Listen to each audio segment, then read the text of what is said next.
Hi friends, আমি রিন্টু। আপনারা দেখছেন আইডেন্টি ব্লগ দি ইউটিউব চ্যানেল। তো আজকে যে বিষয় নিয়ে কথা বলবো, যে পাখি যখন হাঁড়িতে পটি করে তখন আপনারা কীভাবে পরিষ্কার করবেন এবং কখন পরিষ্কার করবেন।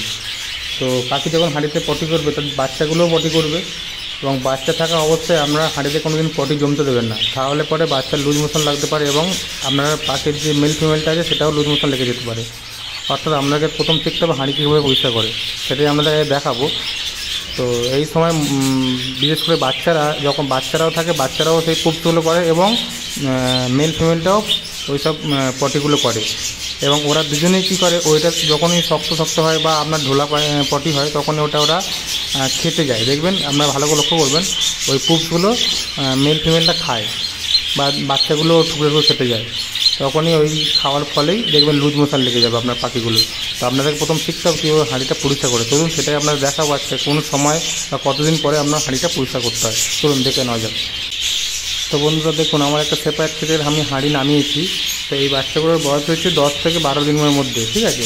তো আমরা 10 থেকে 12 দিন পরে এই বাচ্চাগুলোকে দেখবেন, যখন দেখবেন ওরা নিজের মানে খুব যখন শক্ত হয়ে যায়, দেখবেন ওরা যখন ঠুকরে খায়।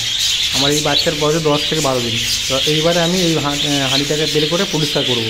হ্যাঁ, এটা আপনার প্রত্যহ দেখতে হবে, রেগুলার দেখবেন যেন ওই কূপটা জমতে দেবে না, তাহলে পরে কি জমলে পরে পাখির অনেক সমস্যা হতে পারে, লুজ মোশন লাগতে পারে, বা আপনার ক্যাট বাচ্চা হতে পারে, বিভিন্ন সমস্যা হতে পারে, ঠিক আছে।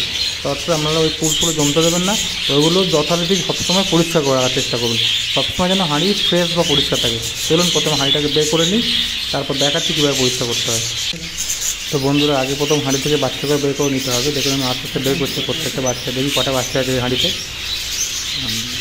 বের করি আস্তে আস্তে। দুটো বাচ্চা বড় হয়ে গেছে, 2, 3, 4, 5টা, 6টা বাচ্চা আছে এবারে দেখুন, আমি একটা নিয়ে নিচ্ছি অ্যালুমিনিয়ামের সিট। সেই সিট দিয়ে আমি এরকমভাবে হাঁড়িটা ঘষে নিচ্ছি। আপনারা এরকমভাবে অ্যালুমিনিয়াম সিট নিতে পারেন, বা আপনি যে কোনো ছুরি টাইপের একটু শক্ত জিনিস নেবেন, একটু ধারালো জিনিস নেবেন, যাতে আপনার অনায়াসে আপনার এই হাঁড়ির পটিগুলো পরিষ্কার হয়ে যায়। এরকমভাবে পরিষ্কার করে নেবেন, নিয়ে এবার এইটাকে নিয়ে আমি একটা যে কোনো পাত্রে ফেলে দেবেন, দিয়ে আবার ওই সেম বাচ্চাগুলো তুলে দেবেন ওর উপরে, ঠিক আছে। এবার আমরা তুলে দিচ্ছি। আপনারা দেখুন হাঁড়ি দেখুন একদম ক্লিন হয়ে গেছে, পরিষ্কার হয়ে গেছে একদম। হ্যাঁ, ওরা পরে আরামসে, এবারে কোনো অসুবিধা নেই, এবার গাড়িতেও আরামসে খাওয়াতে পারবে, কোনো সমস্যা হবে না। পাখিও আপনার পালকও ঠিক থাকবে, কোনো ছাঁট কাটবে না, কোনো ক্যাট বাচ্চা হবে না। হ্যাঁ, আর কোনো লুজ মোশন লাগারও কোনো ভয় থাকবে না আপনার। এবার আমি নিয়ে নিচ্ছি, সবকটা বাচ্চা ঢুকিয়ে দিচ্ছি, এবার দিয়ে আমরা হাঁড়িটা লাগিয়ে দেবো, ঠিক আছে। এরকমভাবে আপনারাও পরিষ্কার করে প্রত্যেকদিন হাঁড়ি অন্তত একবার করে চেক আপ করবেন যে পুপগুলো জমেছে কিনা। যদি জমিতে আপনারা পরিষ্কার করে দেবেন, নইলে পরে এই সমস্যাগুলো আপনাদের দেখা দিতে পারে, ঠিক আছে। তো আপনাদের বাচ্চার এইভাবে যত্ন নিন, দেখবেন আপনাদের বাচ্চাও ভালো হবে। কোনো বাচ্চা ছাঁট কাটবে না, কোনো বাচ্চা কোনো লুজ মোশন লাগবে না। হাঁড়ি প্রত্যেকদিন আপনাকে দেখতে হবে, পরিষ্কার করতে হবে। মেন পাখির হচ্ছে সবথেকে বড়ো জিনিস যেটা হাঁড়ি। আপনার যেটাই আপনার বাচ্চা প্রোডাকশান করছে সেটা হচ্ছে হাঁড়িতেই প্রোডাকশান করছে, অর্থাৎ হাঁড়ি আপনাকে রেগুলার চেক করতে হবে হাঁড়ি ঠিক আছে কিনা।